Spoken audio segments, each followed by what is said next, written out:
Hello, hello, welcome back to Funnelheads. Today we're going to be going over 5 likes and 5 dislikes in regards to the Carnival Horizon. Of course, this is just our opinion from our personal experience, so if there's something that you like or didn't like, I encourage you to put it in the comment section below so that way we can all read and respond. If this is your first time coming across the channel or returning and you haven't subscribed yet, please consider doing so, becoming part of our Funnelhead family. We'd absolutely love to have you. Commenting, liking, sharing the video helps tremendously and really helps the channel to grow, so that way we can help as many people as possible. But let's get right into today's video. Starting off with the first like, we have the Sky Ride, which of course is a signature to the Vista class ships, meaning that it's on the Vista, the Horizon, and the Panorama. Now this is a fantastic time, so I highly recommend that you try it. I know it may be scary to some, but you will not be disappointed.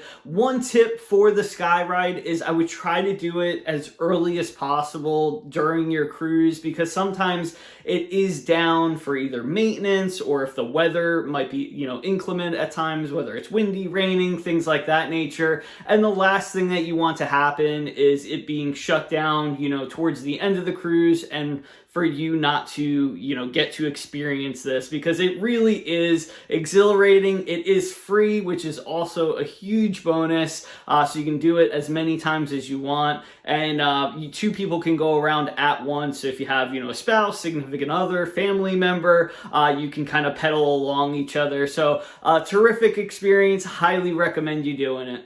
Now for the first dislike, and this may be a hot take for some, but I truly don't love the atrium in the Vista class ships. The LED column kind of looks cool. It's cool that it changes. It's kind of unique. However, I really miss that classic Carnival look where you step onto the ship, for the first time and are just wowed because you can see, elevators from floor to ceiling. Sometimes they span 6, 7, 8, 10 decks or more, and you could really feel how enormous the ship is. And it kind of takes your breath away, even being on cruise ships, as much as we have and as often as we do. It really still gives us, shivers, goosebumps, and again, it just takes our breath away, and I really do miss that. Again, the LED column is cool at times, but I just, in my opinion, miss that classic feel. Now, number 2 on the like side is going to be a combination of a few different things, but let's start off with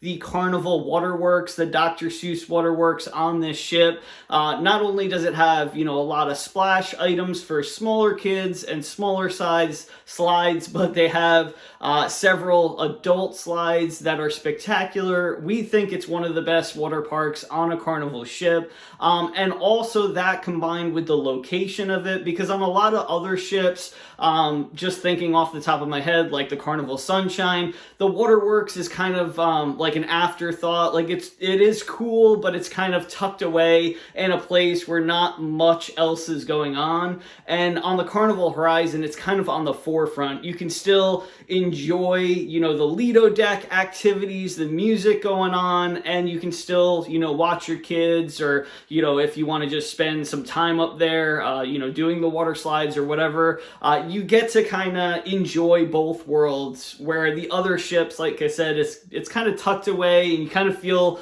almost secluded from a lot of the fun, a lot of the music, games going on, and on our trip specifically, there was a lot of bar runners that would actually go all the way up to the water area, the waterworks area, and would run drinks back and forth. And that was a huge plus too, because we can't remember on any other ships that actually happening. So. Now, number 2 on the dislike side is going to be the adults only area, Serenity. On this ship, compared to how many guests that are on board, we just feel that this space is rather small compared to other ships. And the biggest disappointment, I think, is that there is not an additional pool in this area. There are 2 whirlpools as well as an adults bar, which is always nice. But compared to other ships like the Carnival Sunshine, the Carnival Mardi Gras, Celebration, among many others, Serenity is much bigger and has more amenities.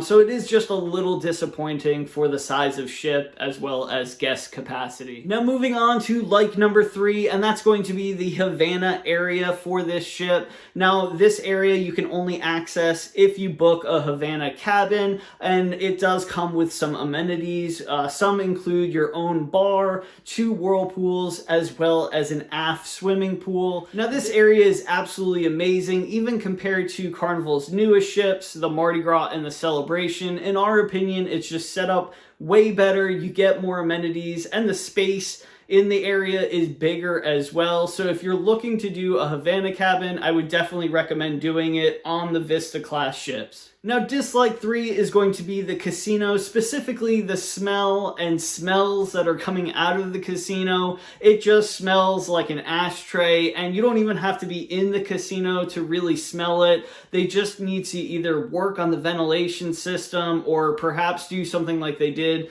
on the Mardi Gras and Celebration, where they have, smoking and non-smoking areas that are kind of separated. That works really well. We didn't notice it on the newer ships. But it also is probably because they have a better ventilation system as well. So it's kind of a twofold area there, but it is particularly bad on this ship. Now, number 4 in the like column is going to be near the Lido deck. We love on this ship how there's almost like 3 layers of the Lido deck, talking specifically near that main pool area. You've got plenty of seating kind of on the outskirts of the main pool. Then there's a deck above that, which is all shaded, which has tons of chairs, stools to kind of prop your feet up. You get to still enjoy a lot of the entertainment without having to be right into the sun. Typically, there's lots of seats available here as well. And then you have another deck above that, which is, of course, more seating, more outdoor decking where you can lay out in the sun if you want that as well. So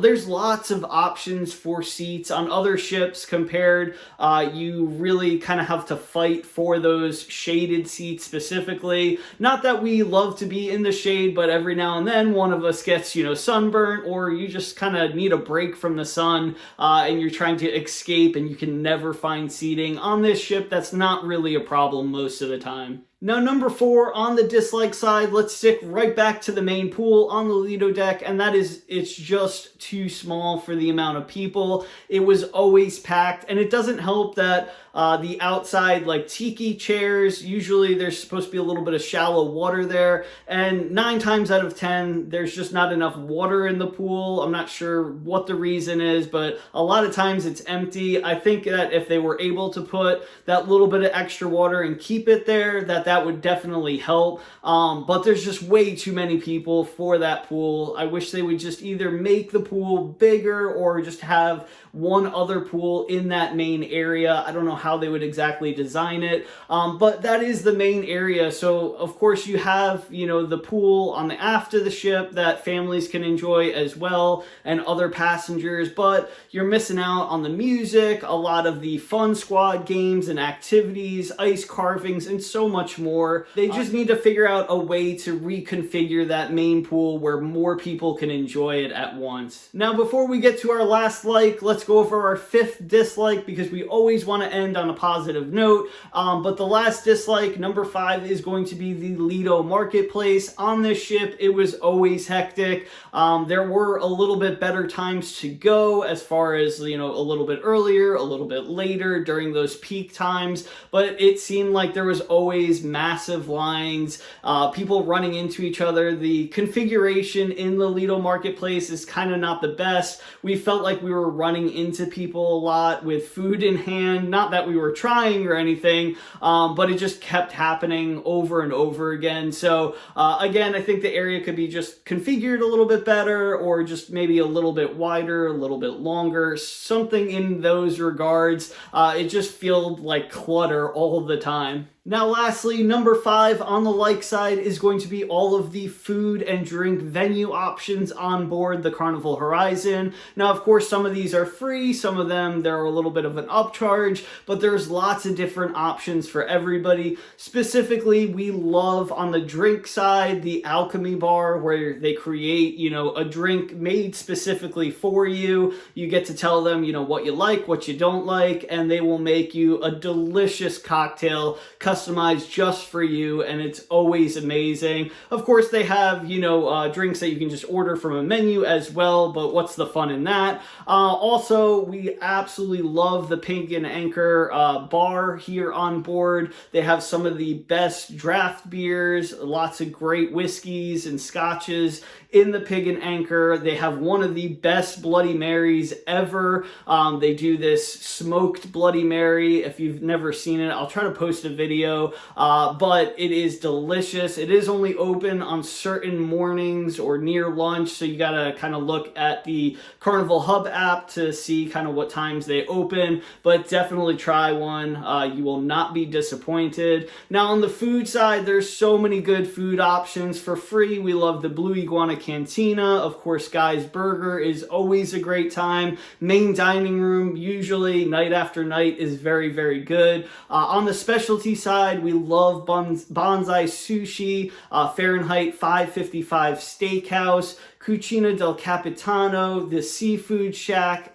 So much food, so many drinks, not enough time, but they are all delicious. And the fact that you have so many different venues to choose from is outstanding. And like I said, you don't have to spend an extra dime on board, but if you want to, there are venues for that. So now I would encourage you to just try one of the specialty dinings, just pick one that sounds, the most appealing to you or your family or whoever you're traveling with, and go for it. You will not be disappointed. But now those are our top 5 likes and dislikes for the Carnival Horizon. Like I said at the beginning of the video, this is just our opinion from our personal experience. You don't have to agree or disagree with any of these. If something that you liked or didn't like wasn't on the list, let me know in the comment section below. Would love to read and respond to any comments. As always, thank you so much for the support. Please hit the like button on the way out. Of course, subscribe, share the video with any family or friends that you would think would enjoy this content, and hopefully we'll see you right back here in the next video or